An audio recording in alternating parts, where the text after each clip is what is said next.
So once again, good morning, everyone. Welcome to National Training Week 2025. And thank you for being with us today. I am Paz from Garanza Academy, and I'll be your admin and host for today's session. Today's course is Scrum Better with Kanban, with certified Scrum Kanban practitioner delivered by Garanza Academy, a trusted provider of high-impact training programs designed to meet today's professional development needs.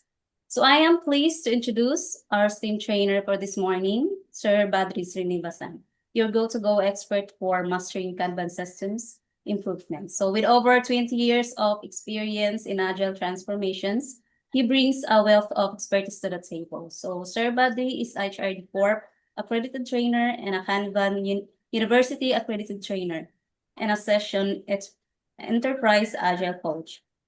His work spans across industries from banking to real estate, helping organizations optimize their workflow systems and scale agile practices on a global level. So you can expect a dynamic hands-on learning experience filled with real-world insights and guided by a trainer who is truly passionate about continuous improvement. So please join me in giving a warm welcome to Sir Badri. You feel free to engage throughout the session, and you're welcome to ask questions, your thoughts, and make the most about today's learning. So let's officially begin. I'll hand it over to you, Sir Badri. Thank you so much. Yeah, thank you, Paz. Hello, everyone. Good morning and welcome to this session on Better Scrum with Kanban. Let me just share my screen and then we'll begin. I hope all of you can see my screen. Yes, sir. Yeah, thank you. So before we begin, I just wanted to know, all of you are having experience in Agile or you are new to Agile. Can you just put in the chat so I will know if you are having experience in Agile or you are new to Agile.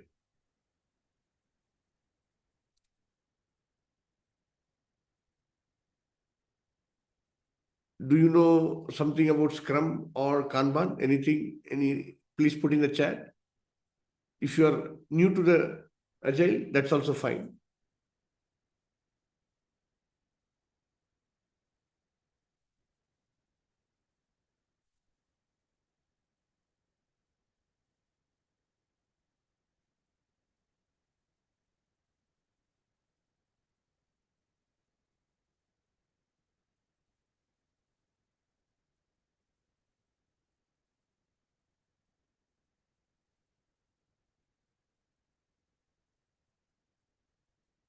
Okay. Thank you, Nazrul. Thanks, Ariani. Yeah. Okay.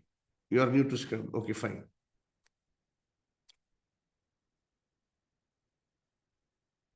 Very good. Okay. This course is a one-day course and it's called Scrum Better with Kanban certification. So you get a certification called SBK. What this means is you are already practicing Scrum, but it is not very effective. You need to put in some more effort to make it work and the results are not very evident. Then what we do is we add Kanban to whatever Scrum you are doing. So this is called Scrum Better with Kanban. So we are now able to do Scrum Better because we have also added Kanban to it.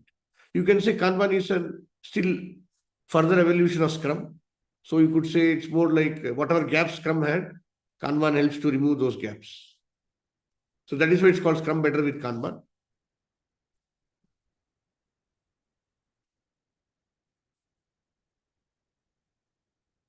So it is a course from Kanban University. You get an official certification that is recognized worldwide and you become a SBK practitioner, Scrum Better with Kanban practitioner. And as per the state of Kanban survey, at least 60% of people have started their Kanban journey from Scrum. So you can see the survey that is there. What was your starting point when you began implementing Kanban? And using the Kanban method is a common pathway to evolving beyond Scrum or Waterfall. So a key message which resonates from the body of knowledge is start with what you do now. So that's a very powerful and important statement for us to understand. Start with what you do now. And if you're already doing Scrum, then you can add Kanban to Scrum and it's a great way to get started to improve the effectiveness of Scrum still further.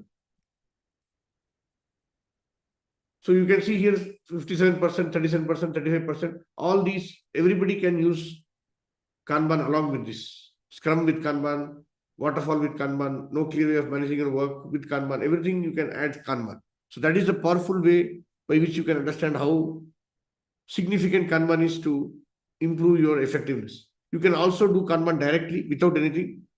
For that, we have other courses. Here we are only focusing on, you are already doing Scrum, but the effectiveness is not sufficient. You want more efficiency and effectiveness. Then you add Kanban to Scrum. So it's called Scrum Better with Kanban. It's a one-day program where you learn a lot of things about how these things work. A basic prerequisite is you should be knowing Scrum here. If you don't know Scrum, then we will have a quick intro to Scrum, but it's important that you know a bit of Scrum.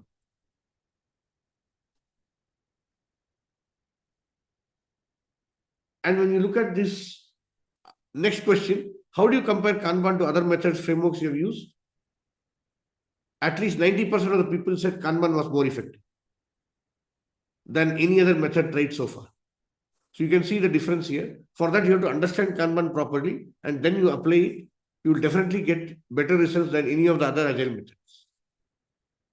I mean, all methods are effective, but you want more benefit, you add Kanban to that.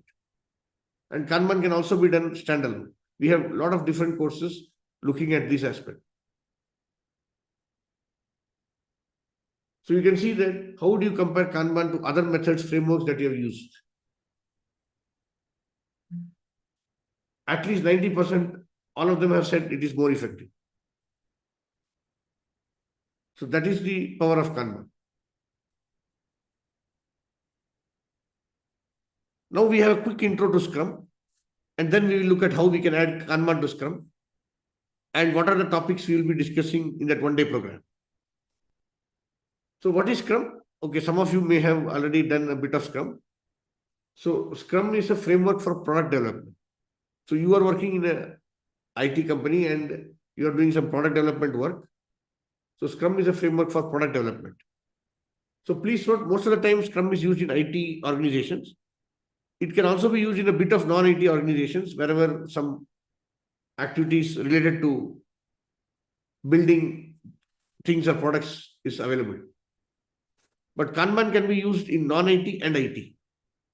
So Kanban actually started in the 1940s, 50s in non-IT, in manufacturing, where we call it as lean manufacturing. And Kanban was used more than 60, 70 years back. In 2005, David Anderson started Kanban in IT, and that is how Kanban came to IT also. And then it's now used everywhere, in both IT and non-IT. Okay, coming back to Scrum. Scrum is a framework. Kanban is a method. That's the first difference you have to understand. So Scrum is a framework for product development. When we say framework, what does it mean? It means there are a set of guidelines or rules around which you build your process structure and develop your product. That is called Scrum. So the guidelines are the same for everybody, but how you implement differs from project to project. And that is the difference when you implement Scrum as a framework. A framework is an intentionally incomplete process methodology. So it's intentionally incomplete because it does not force or control you to do only in this way. You can do it any way you want. It just gives a generic guideline or a set of rules which you have to focus, and then you can use that for implementing it in a project in a customized way, in whichever way you want. So that is what is called a framework. And there may be some other aspects which are not explicitly part of the framework. You may add those to suit your needs. For example, you might say that I would like to use story points for estimation. So I am estimating my IT work. I need to do this work. I need to do that work and all. How will you estimate? You can estimate in man days, but that is not sufficient. In man days or person days. So if you estimate in person days, that is absolute value. Generally, we estimate using story points so that it's relative and it gives an idea. What is the amount of work you're doing and what is the capacity you have? How will you deliver and all that? Estimating in person days is not sufficient because the IT work is complex. Too many things are there and you cannot estimate it directly in percentage. It will not be very accurate. So to improve the efficiency, the estimation was looked at in story points. So this is not exactly dictated by Scrum. Scrum does not say you have to do story points. You can do anything. But if you do it in story points, it is much easier to manage the things and see where you are. So that is why we generally use story points for estimation. So if you see here, you have a Scrum cycle here. You have something called a product backlog. So that is your primary backlog. The product backlog contains the work to be done and how much of whatever requirements you have of the product, you enter it in the product backlog. So all your work will be entered in the product backlog. And from that, you will take some chunk of work for your sprint backlog. So what is a sprint backlog? So it is what work you do in the sprint. So what is a sprint? So sprint is a fixed duration, maybe 2 weeks, 1 week, 3 weeks, 4 weeks. So 1 to 4 weeks is the duration for a sprint. So in your project, you may say my sprint is 2 weeks. So every 2 weeks, you will have a sprint. And this is the sprint cycle, what you are seeing. So in a sprint cycle, you will have a sprint backlog, which tells you what work we have to do for this sprint. All that is put in the sprint backlog. And whatever work you put in the sprint backlog, it comes from the product backlog. And you will need to pick the items from the product backlog and put in the sprint backlog. So you have to have some sort of planning. That is called sprint planning. So I have a sprint planning where I decide I would like to build a screen. I would like to put some elements there, some tables, some buttons, various things. And then I have a database, I have to link to that. So I need to do all this work. So all that you decide in the sprint planning. And then you say, I will take it up as part of sprint backlog and you will do it in the sprint backlog. And then you will start the work and it's assuming it's a 2-week sprint and it's a one Scrum team. You can see the circle here. So this is how you run the sprint. All the people are doing the work in the sprint. And then at the end of the sprint, you deliver an increment. An increment is nothing but a potentially shippable increment, we call it. It is nothing but a set of product items, whatever you have developed. For example, you have developed a login screen with some buttons and all, it's ready for delivery to production. That is an increment. So whatever you decided you will do in the sprint, you have done it. So that is called an increment. And as part of that, you do the increment, then you show a demo to everybody. That is a sprint review and demo. You show a demo to stakeholders saying, you asked for all these items, we have developed and delivered it. Please see if it is okay or not. Then we will deliver to production. So they see everything and say, this is okay, but there some change is required. We need to change it. Here some change is required. We need to change it. And then you make those changes and then the increment is ready and the increment is ready for deployment to production. And then you deploy to production and then the customers use it. Before that, you do the testing, everything is over. After you have done that deployment to production, everything, you are on the last day of the sprint, which is 10 days, 2 weeks, right? 10 days, Monday to Friday, Monday to Friday. 2 week sprints we are doing. So on the last Friday of that sprint, second Friday, we will do the sprint retrospective. So what is the sprint retrospective? It is nothing but a event or a ceremony where we check how did we do this current sprint in the 2 weeks? Did we do okay? Were we slow? Did we do fast? Were there any gaps?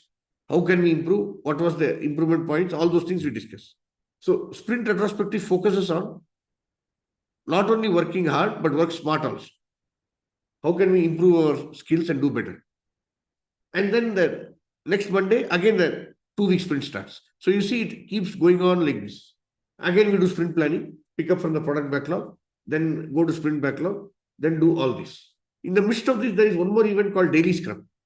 So every day we need to know how are we doing? Are there any gaps? Are we on track for the meeting the goals? Any issues there and all that. For that, we have daily Scrum, where every day we check with the team members. How is the thing going? Any issues there and all that. So the person who does this coordination and everything, he is called Scrum Master.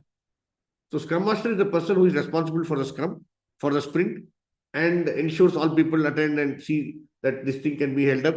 He focuses on all the meetings, sets up everything, and drives the overall Scrum process. So this in entirety is your Scrum life cycle. So in this Scrum life cycle, you are doing it on a regular basis. Every 2 weeks, you are doing the work.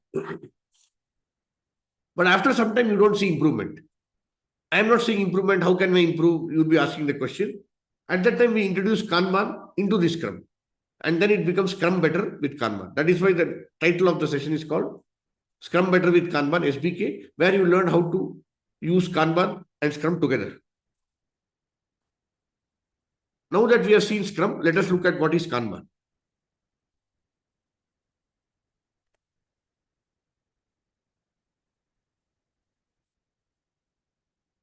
Any questions on Scrum? I hope it is clear to all. A very basic, high-level overview.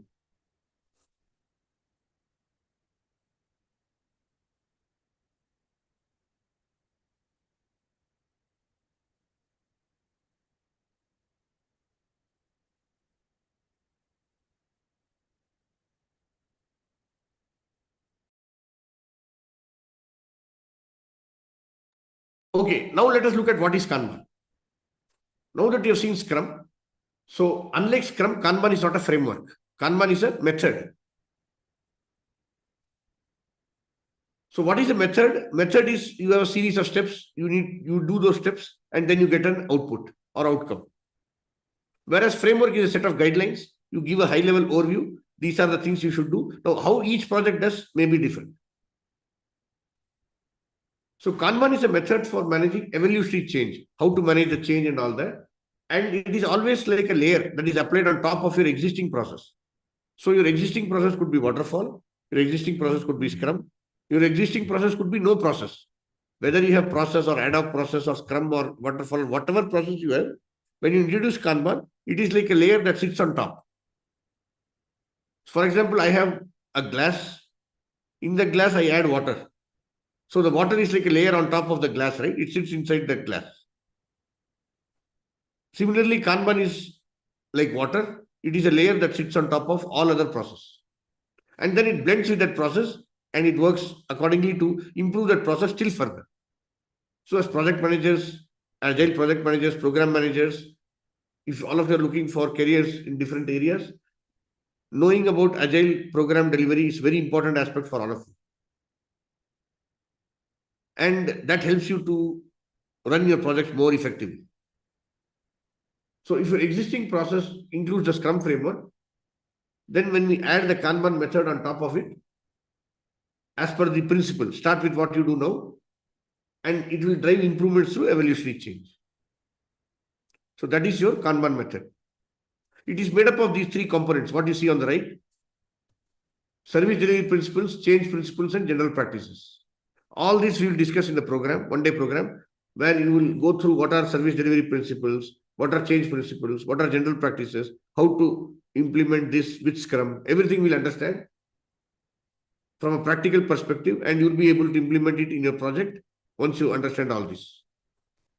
Yeah, we have a question from Liana, how to use Kanban method. A very good question, Liana. So we have a separate program called Kanban System Design, a 2-day program, and another 2-day program, Kanban System Improvement, where we discuss how to use Kanban method.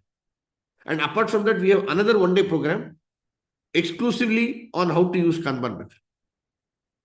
So we have 3 programs where we discuss how to use Kanban method, with one program exclusively focusing on Kanban method. Totally 5-day program. So we have 3 courses. So you can pick up these 3 courses one by one. And when you learn it, you become quite good at implementing Kanban and the Kanban method in your projects. There we discuss what is Kanban method. And we see how to use those principles. So the Kanban method is made up of these 3 components: service delivery principles, change principle, general practice. And we will also do one practical exercise where we will be giving a project, and you take that project and apply the Kanban method to that and come up with your outputs. And we'll discuss in the class how you got the outputs, what are the things you did, everything you will get to know. And then when you get back to your work and you apply it in your project, you will be able to manage easily. So that is the Kanban method. In this one-day program, Better Scrum with Kanban, we won't discuss Kanban method, but we'll be looking at how to use Kanban with Scrum. That is the focus. So you see, there are these 4 courses where we discuss all these things. And here, specifically, we are looking at Scrum Better with Kanban. So which means you already use Scrum, but improvement is not there. So I want to use Kanban with Scrum. And so that becomes Scrum Better with Kanban. And we apply the Kanban method, some of the principles there. But we won't exclusively go into the Kanban method. To discuss what is the Kanban method, how to use Kanban method, everything, we have 3 other courses, which is one is the one-day program on Kanban method. Then we have 2-day program on Kanban system design, where we design the Kanban system using Kanban method for various projects. You learn very good skills there. Then Kanban system improvement. Once you have designed the Kanban system, how do you improve it further? For that, we have another 2-day program where we discuss evolutionary change and a lot of other things. Yesterday, we had the program on Kanban system improvement, where you would have seen how to improve the Kanban method that you have already implemented. So today we are discussing about Scrum Better with Kanban. I hope you got an idea, Diana, right? So that is how we look at it. So it is made up of the service delivery principle, the change principle, and general practice. All these, so what are general practices, what are service delivery principles, what are change principles, all these we will be discussing in our program on Kanban method and also in this Scrum Better with Kanban. So you will know what is the Kanban method in this one-day program, but how to use it, that you have to use the other programs, and from there you will get to know how to actually use it in the project and practically what are the benefits, what are the pitfalls, what are challenges, and how to implement in my project. All that you will learn there. So I hope it's clear to all. Okay, let's move forward. Okay, now what happens is a major problem in Scrum, why it is not very effective is we have unplanned work. So I am doing the sprint. So what happens once you have committed to the sprint, the 2-week sprint, you have some 10 items to work, you will be working on those 10 items only. You cannot say suddenly I will add another 20 items and do that work. We don't do like that. So when I'm working on those 10 items, I'm working on the 5th item. Suddenly I get a request. No, some urgent work has come. Please stop that, do this work. So now what do? You cannot do that work, but you have to do this work also. So you stop that work and you do this work and deliver it to customer and then continue with your 6th item. But by the time the sprint 2-week is over, correct? So this unplanned work is a common problem you see in Scrum team. So how do you manage that? So in Kanban terms, we talk about types of work or work item types. And these work item types are unplanned work is one of the work item types. And we see how to make it work with the Scrum teams. So we discuss in the course, how do you manage to deliver unplanned work and also deliver the planned work? So how do we manage it with the Kanban board? How can we allocate percentage of the capacity to unplanned work and manage all these things so that we don't get interrupted frequently and ensure we can deliver both the items. So this is a very powerful technique which we get from Kanban and which we use in Scrum. So that Scrum becomes Scrum Better with Kanban. How to manage unplanned work. So this actually is called as reserve capacity. So we say that we can notify everyone and say that some reserve capacity is there. This reserve capacity is to take care of unplanned work. Suddenly some work comes, we cannot stop the existing work and do that. So we look at that reserve capacity. Maybe if it's a 7-member team, 2 members can work on unplanned work. So suddenly it comes, they'll do, the other people will work on planned work. So you will deliver all the work together. So that is how you manage the unplanned work. And we learn in the course how to do that. And we have something called WIP limit, work in progress limit. So each column in the Kanban board will have a work in progress limit and it will say how much of work items you can do in this column, next column, how much of work you can do and things like that. We'll understand how to set up a Kanban board, what are the columns, how to set up WIP limits, everything we'll learn in the course. So that is how you manage the unplanned work. The second most important thing you have to understand here is How do we manage dependencies? There are many teams in a company in one department. So team A, team B, team C. So team A is developing some work, team B is doing some work, team C is doing some work. Now, if team A is doing some work in that will come from team B also. So the team A is dependent on team B. Team B will say some work for it will come from team C. So you see, these are all dependencies, multiple dependencies. So unless team C completes, I cannot do my work, team B will say. Team A says, unless team B does, I cannot do my work. So you see, all these teams are interdependent and we need to know how to manage the dependencies. So dependency is a real challenge. And teams feel helpless as they don't have control because another team has to do it. They cannot control that team, right? Only their own team they can manage. So how do we manage dependencies? So it's a very powerful aspect. And in the course, we'll discuss all this. What are dependencies? What are the types of dependencies? How to manage the dependencies? All those things we'll see.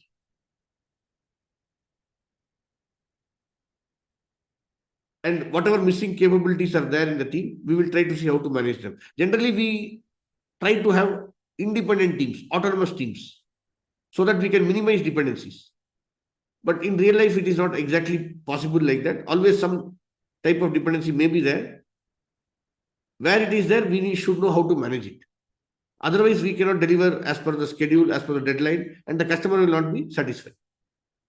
So we look at various techniques to see how to manage dependencies.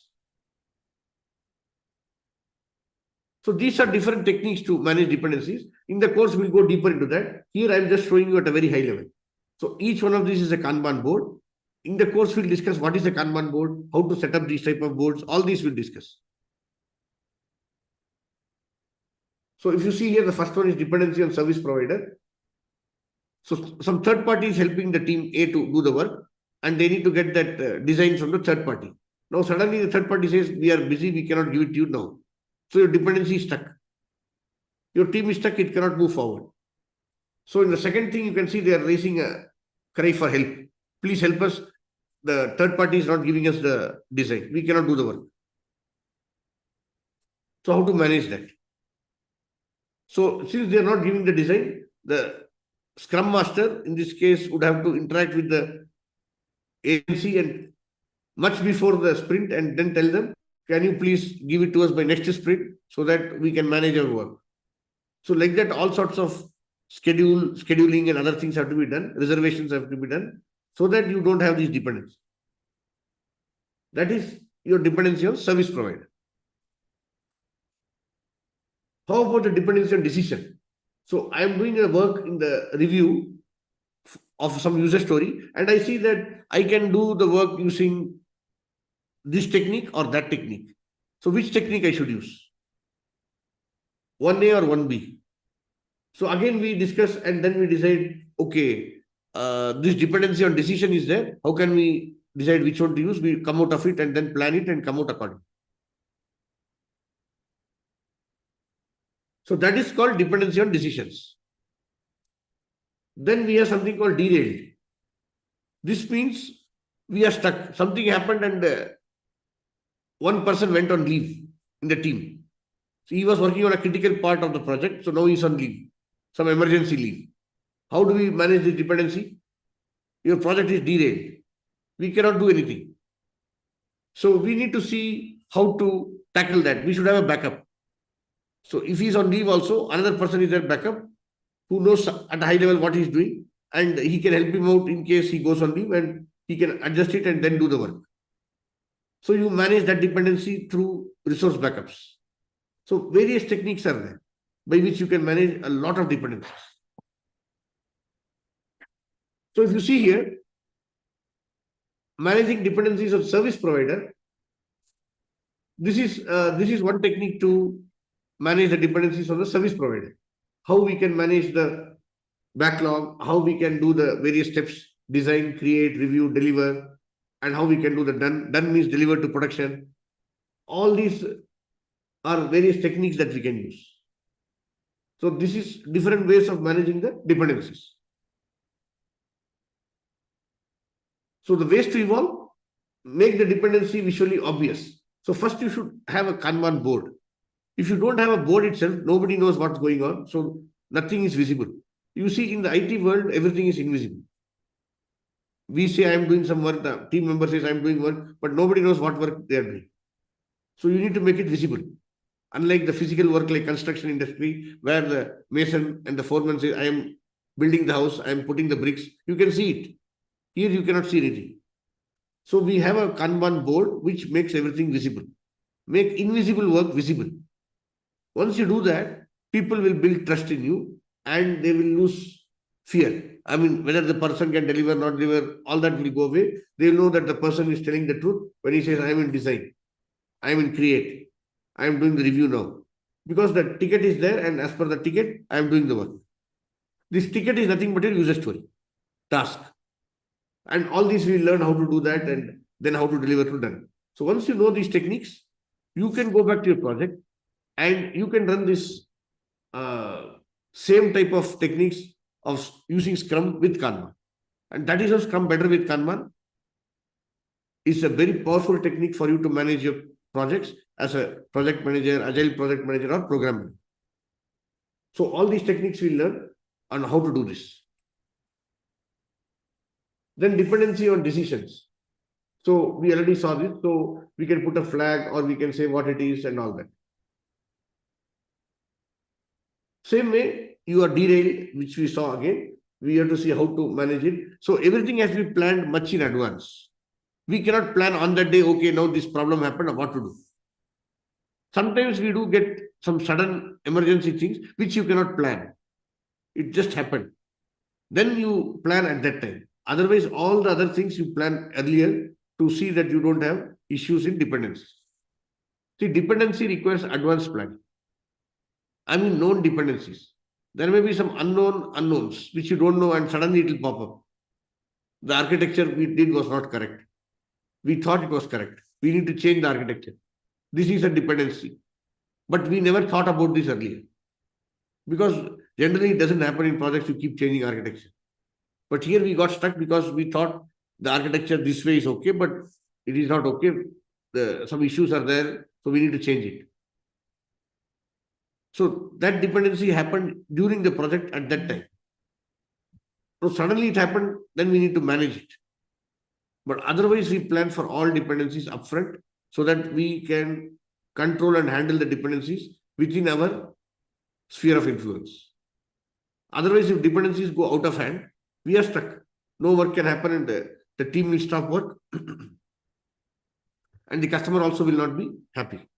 So we need to see how to manage this. So first thing is, when you have dependency, you need to visualize the dependencies. If you cannot see the dependency, then what you will do? So that is the problem. So here you can see that we can use some symbols, some signs, like a star or colored star, red color here you use. So when you put that red color star on that ticket, it means some dependency is there. Now, what type of dependency? That you will see in the legend. Here the legend is not given, but generally we'll have a legend. And in the legend, we'll say star means dependency on team member. That oval means dependency on some other thing. Like that, you can create various icons, various symbols or various items and put it on top of those tickets wherever you have dependency. So we know immediately by looking at the screen, we can say these two tickets are dependent. The others are okay, some work is going. So it took us just some milliseconds to make that decision. But suppose I didn't have the board, I will take a lot of time to decide where the dependencies, who is dependent, what is going on, nothing I can make out. But because the board is there, it took me just milliseconds to take a decision. Okay, these two are dependent, we have to help them, other people are doing the work, okay. That is the power of the Kanban board. And at the top, you can see the WIP limits, 2, 4, 2, 1. So here, 4 means you can have only 4 items and you are already having 4 items. 1, 2, 3, 4. So this create is blocked. Unless you move one ticket from the create to the review or deliver, you cannot fill up create. So that is how the whole thing works. So we learn all this, how to set up the board, how to do the things, everything in the course. And this is the advanced way of looking at dependency management. where we see how many different techniques are there and types are there. This one we will learn in another course, not in this course, but in another course, how to do this advanced dependency management. So you will have some mathematical discussions and some class of dependency management, class of reservation, all that we'll discuss. Another way to manage dependency is through workaround. Okay, one person goes on leave, so the workaround is tell the customer we will be delayed, but we'll complete it and give you. And another person backup works on it. So he may take some more time because he doesn't know the things as well as the earlier person. Another way to manage dependency is help. Ask for help. Simply sitting saying, I am stuck, I don't know how to do. Instead, we should be asking for dependency. We should ask for help. I'm sorry, I don't know how to do this. Can you please help me? You ask your colleague, you ask some other people, you will definitely get some help. If they know, they'll tell you.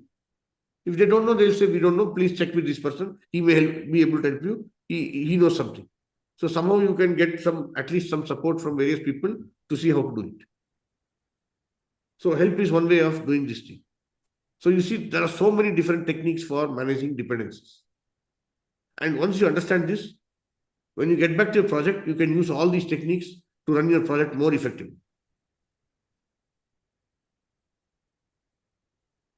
Some more techniques are there for managing dependencies. One that is called escape hatch. What this means is, you are supposed to do this work in this release.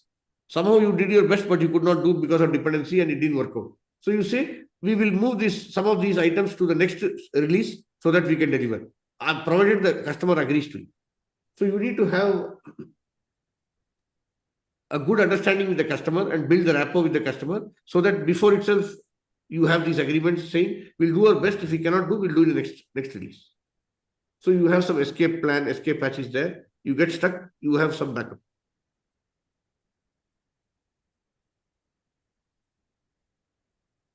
Another technique is escalate. So we can use escalate means we are stuck, we need to inform our senior management. Sorry, sir, we don't know how to do this. Can you please help us? The person could not help us. Then they will see how to resolve the issue. So you can escalate. Generally, we don't do escalate often because that is not the way to work. Every time escalating, it's only in very rare case and we have no other option, we do that.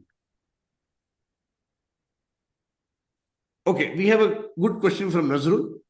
If you're using workaround, how about a definition of done and acceptance criteria in sprint board? Do we need to change it? A very good question, Nazrul. So if you're using workaround also, we don't change our definition of done and acceptance criteria in sprint. That is fixed. Very important that we don't compromise on quality, whatever may be the case. This workaround means the technique, not in the definition of done or acceptance criteria, but in the technique used. Maybe I'm having two techniques, technique A, technique B. So A is not working because that is the direct one. That person went on leave, so we cannot do it. So we do B, which is a workaround with another person who is a backup for that person. And his speed and productivity is slightly slower than the main person, but he can still do the work. So you are doing a workaround. Workaround is like putting bandage. I'm having a working system. Suddenly the working system is not working properly. So some oil is leaking. So I do a workaround. I put a bandage. I tie that pipe properly so that the oil does not leak. And I can do the work. But workarounds will always create problem in the future. It will break. The oil pipe will break again. So I then go to a gas station. I go to a service station. And then I tell that my car has a leak. I have now done a workaround. I put a bandage, in the sense I put some tape around it and it's managed. Can you please replace the pipe? So now in the service station, the mechanics will check everything and see what is the problem. Should the pipe be replaced or some other issue is there? Everything, they'll do the full checkup. And then they'll replace the pipe, put a brand new pipe or something and check everything and say, yes, now your car is working fine. The same way in our product development, when we are doing the stories, the workaround, we get it done with another person. But once the person who went on leave comes back, he does a full check and says, yes, this is okay, what has been done. Some more things have to be done. I will do that. And then deliver it to customer. So you see the workaround with the backup person was very helpful to meet the immediate requirements. But we tell the customer, we don't hide it. We tell him that the main person has left. He will be back after 2 weeks because of emergency leave. In the meantime, we don't want to delay it or stop it. We will still do it and give you some basic workaround. And on that basis, you may please use it. But very soon when he comes back, we will make it final and then we'll give you a perfect one so that you will not have any defects anymore. So this way the customer is satisfied. His customer is satisfied because somehow the work is going on. And later when he comes back, he'll make it proper and the work will continue without interruption. So that is the benefit of managing the dependencies. But in this process, yes, we don't change the definition of done and acceptance criteria because that is sacrosanct, that is sacred, that is fixed. Once decided, we need to meet that requirement because our customer trusts that we will not compromise on our definition of done or acceptance criteria in any way. Whatever happens, we won't compromise. So that is critical. Very good. Thank you, Nazrul. I hope you got that. So that's the focus for us. Okay. Now let us look at some other techniques. Some more techniques are there. One more technique is accept. Okay, we were doing the work, but somehow it didn't come out fine and we don't want to justify. We don't want to defend our work saying, okay, we did a great job and all. We know we didn't do a great job. So we accept it. We say, sorry, we did our best, but somehow we didn't do a great job. We accept that that is a problem. We will definitely rework on this and give it to you. And maybe no cost, we will do it without cost for you. Or some other goodies you can give it to the customer so that he's happy and he doesn't say you didn't do the work properly. So these are another techniques for managing dependencies. So you see, so many techniques are there that we will discuss all of these plus other things in this one-day course. And if you are looking at Kanban method, we'll be looking at other courses where we talk about the Kanban method, how to set up the Kanban method, what is the Kanban method, why we should use the Kanban method, everything we'll discuss. And you will all become experts once you finish that course, because that will help you to run your agile projects very comfortably, and you can give suggestions to your team members and do your work even better with more efficiency and effectiveness. So with this, I will come to the end of our masterclass where I gave a high-level overview of better Scrum with Kanban, where we look at all these techniques through hands-on exercises, through some quizzes, through some videos, some text, some discussions, and then some other activities, workshops. So you will learn all these things hands-on. It's a practical thing you will learn, which you can use in your projects, and that will help you to build your skills still further. And that way you can deliver very effective and efficient projects for your customer so that you can do a good job. So these techniques are there to help you to manage your situation much better. So with this, I come to the end of our masterclass. I have completed the discussions. Any questions, please let me know. We have about 10 minutes or so. We can discuss. I will stop the sharing now.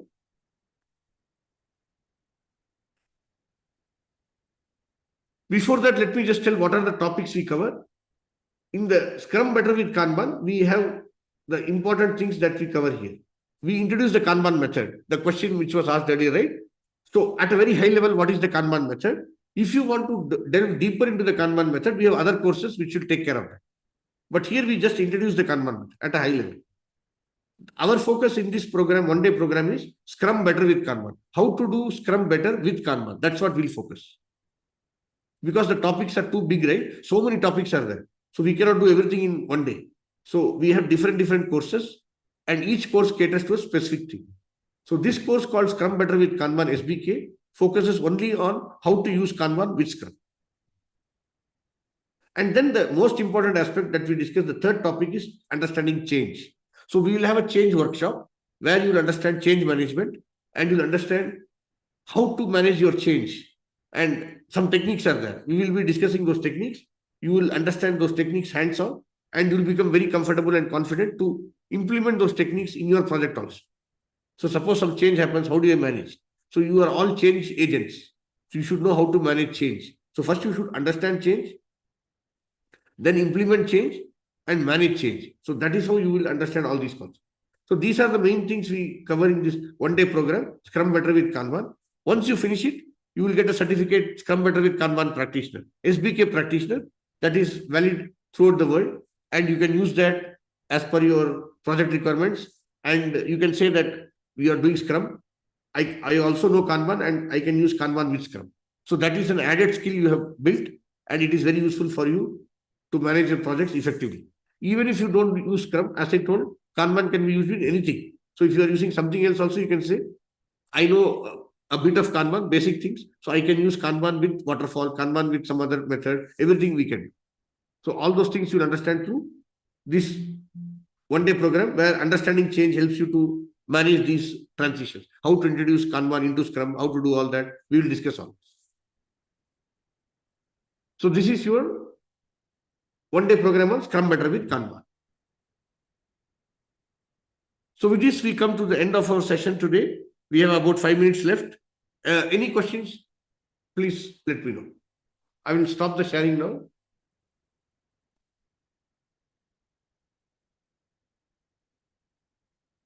For anyone, do you have any final questions? Let's take this opportunity to ask questions from our trainer. Thank you so much.